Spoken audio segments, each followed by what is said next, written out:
From Washington, here is the news in VOA Special English. The United States says it wants consequences for North Korea's rocket launch, and that it will seek international action in the coming days. On Wednesday, the United Nations Security Council condemned the launch. Members called it a clear violation of UN resolutions that ban North Korea from carrying out missile or nuclear-related tests. United States Ambassador to the UN, Susan Rice, said the statement out of the Council was one of the quickest and strongest that the 15-member body has issued.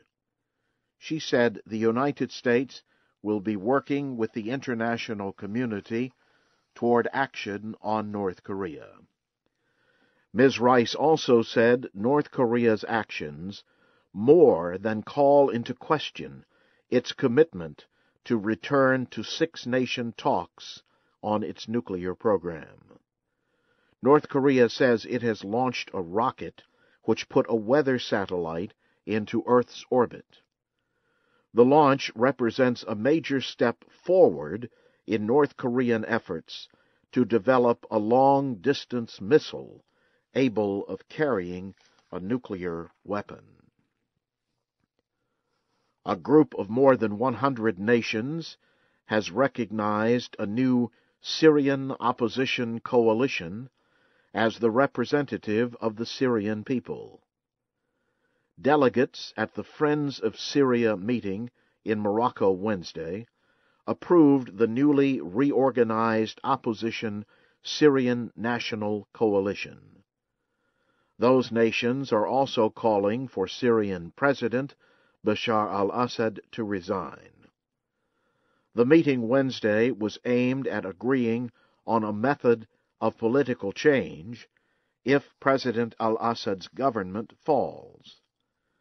Delegates also discussed how the conflict is affecting area security, as well as efforts to provide humanitarian aid to Syrian refugees. Egyptian citizens living overseas have started voting on the country's new constitution. The document was written mostly by Islamists and has been denounced by liberals and those who do not want a religious state. Voting inside Egypt began Saturday. The opposition has been trying to force a delay. Many Egyptians fear the Constitution will limit civil rights because it increases the power of Islamic law and does not include women's rights. Islamic lawmakers approved the document last month after liberal and Christian members walked out, complaining they were being ignored. The Egyptian army says unity talks between Islamist-backed President Mohamed Morsi and the opposition have been postponed. The talks were to have been held on Wednesday. The United States military judge in charge of the future trial of 5 September 11th terror suspects has ordered that some information must remain secret. Judge James Pohl ruled Wednesday that releasing information about their capture, imprisonment, and suspected torture could endanger national security. 5 suspects, including suspected 9/11 plotter Khalid Sheikh Mohammed, are set to go on trial next year at the United States Naval Base at Guantanamo Bay, Cuba. American intelligence officials have admitted flying terror suspects to secret prisons and using a form of torture that is like drowning. You are listening to the news in VOA Special English. United States Defense Secretary Leon Panetta is in Kabul on a surprise visit to Afghanistan. The Defense Secretary is to discuss the United States' presence in Afghanistan after international troops complete their withdrawal in 2014. American, Afghan, and Pakistani officials have recently held talks on local area security and agreed to cooperate on defense priorities as the troops prepare to leave. A Pakistani investigative journalism group says less than 33% of the country's lawmakers declared income and paid taxes last year. The Center for Investigative Reporting in Pakistan said most of the country's lawmakers failed to file tax returns in 2011. The reporters group also says about 66% of cabinet members did not file tax statements. The report was released on Wednesday. It examined income other than government pay. The study found that politicians who did pay taxes often paid very small amounts.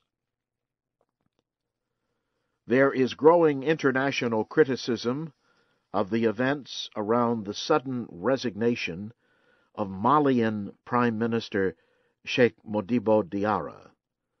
Mr. Diarra resigned on Tuesday after he was arrested by soldiers who supported the ouster of Mali's government in March. On Wednesday, the African Union condemned the events that led to his resignation. The Economic Community of West African States condemned the military's part in the resignation. An ECOWAS official called on the international community to work with his group to make sure that the military stays within the confines of their mandate. The International Criminal Court in The Hague has ruled that it has the legal right to try former Ivory Coast President Laurent Gbagbo on charges of crimes against humanity. The court Wednesday dismissed an appeal by the former president. He was arrested in 2011 and is being held at The Hague. Mr. Gbagbo faces 4 counts of crimes against humanity. The United States Central Bank says it is beginning a new plan to buy government securities. This is its latest effort to keep borrowing rates low and to help the American economy. Federal Reserve policymakers in Washington agreed Wednesday to buy $45 billion worth of government bonds each month, beginning in January. This is in addition to the $40 billion of real estate-related securities the central bank already buys monthly. Federal Reserve Chairman Ben Bernanke said this action should put downward pressure on long-term interest rates, help business growth, and expand the labor market.